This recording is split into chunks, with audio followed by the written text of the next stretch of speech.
te plaît, accorde-moi juste quelques temps que je te raconte cette histoire. Il ne faut pas dire oui et amen à tout ce que tu vas entendre. Le discernement dans la vie chrétienne est très capital. Le discernement. L'apôtre Paul même nous le recommande. Avoir le discernement quand nous recevons une prophétie. Bien l'examiner. Alors écoute cette histoire. C'est l'histoire d'un pasteur, son épouse et le département de l'intercession. Le pasteur, c'était un homme que Dieu utilisait beaucoup dans la manifestation de la puissance de Dieu. La guérison, la délivrance, les miracles et tout. Et la source que Dieu utilisait pour manifester sa puissance, c'était la femme du pasteur. La femme du pasteur n'avait pas de rôle à l'église. C'était une femme de prière tout simplement. Elle priait tout le temps pour l'église et tout le temps pour son mari. C'était ça son travail.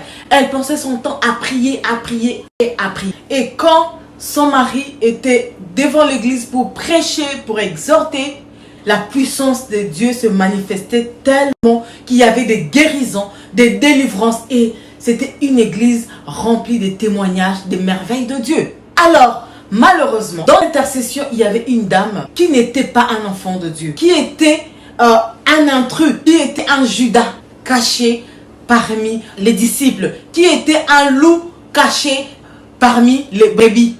Alors, cette dame n'aimait pas tout ce qui se faisait à l'église, les miracles, les prodiges. Vu qu'elle était sorcière, elle a commencé à envoûter le pasteur par de rêves. Le pasteur a commencé à faire de mauvais rêves au sujet de sa femme. Le pasteur a commencé à rêver que sa femme l'étranglait, que sa femme avait un couteau pour le tuer. Le pasteur rêvait de rêves du genre que non, sa femme partait à l'église, commençait à chasser les gens de l'église.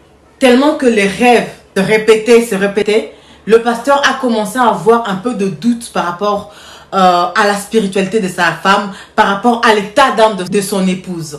Le pasteur a fait une erreur. Au lieu de parler de ses rêves à sa femme pour que les deux puissent prier, le pasteur est allé directement au département de l'intercession pour confier son problème. Voilà, je rêve de ma femme en train de vouloir me tuer, en train de détruire l'église. Une semaine, c'était beaucoup. Les prophéties ont commencé à sortir à l'église que maman pasteur était sorcière, qu'elle était là, envoyée à côté du pasteur, vu que le pasteur avait beaucoup d'onction pour détruire son ministère. Le pasteur, sans aussi parler à sa femme, commence à maltraiter sa femme à la maison, à la traiter de sorcière sans explication. Alors il y avait tellement beaucoup de prophéties commençaient à sortir partout à l'église que maman pasteur était sorcière. La femme du pasteur, malheureusement, durant cette période, elle était malade. Et le pasteur a négligé de soigner sa femme parce que selon lui, sa femme était sorcière. Donc, c'était la punition de Dieu que sa femme tombe malade juste à ce moment-là. Et ça n'a pas duré, ça n'a pas pris un mois. La maman pasteur est morte, hélas. La femme du pasteur est décédée. À peine la femme du pasteur meurt, la dame de l'intercession donne une prophétie au pasteur que Dieu lui a réservé une femme du ministère. Et c'était une sœur qui ne venait pas dans cette église, c'était la nièce de la dame, sorcière aussi. Alors quand le pasteur, quelques mois après la mort de sa femme, épouse la nièce de la dame de l'intercession, les choses ont commencé à se compliquer dans la vie du pasteur. Que ce soit à l'église, que ce soit dans sa vie personnelle, les choses ne marchaient plus. Chaque fois qu'il se mettait à prier dans sa maison, sa nouvelle épouse venait l'interdire que tu ne peux plus prier parce que tu nous appartiens maintenant. Tu as accepté l'initiation, tu es devenu l'un de nôtres. À l'église, tu vas faire exactement ce que nous allons te dire de faire. Alors le pasteur, pris au piège, ne sachant pas quoi faire, a commencé à faire des pratiques pas dignes d'un enfant de Dieu. Le pasteur s'est perdu. Heureusement pour lui, c'était un enfant de Dieu. Son cœur n'arrêtait pas de le déranger, de le mettre mal à l'aise par rapport aux pratiques qu'il avait commencé à faire, initiées par sa nouvelle épouse. Le pasteur prend quand même le courage, après un an de souffrance, va trouver un autre homme de Dieu pour lui parler de son problème. L'homme de Dieu lui dit, tu as bien fait de venir confesser parce que mélanger Dieu et le fétiche, ça ne marche pas. Tu cours vraiment à ta perte. Alors, je vais prendre un temps de prière pour toi. Son ami pasteur est rentré en prière pour lui. Quand il a prié, Dieu lui a tout montré par rapport à ce qui s'est passé. Il appelle le pasteur pour lui dire que ta femme n'était pas sorcière. La responsable de l'intercession, cette maman qui a commencé à donner des prophéties par rapport à l'état d'âme de ta femme, c'était elle qui portait le visage de ta femme pour venir te faire rêver les rêves que tu voyais, que ta femme voulait te faire du mal. Elle a voulu écarter ta femme qui était un pilier pour toi dans la prière pour bien détruire ton ministère et bien détruire ta vie. C'est pourquoi elle a amené sa nièce qui est aussi sorcière comme elle pour venir bien t'achever. Alors le pasteur était très abattu d'avoir laissé sa femme mourir. Sa femme était malade.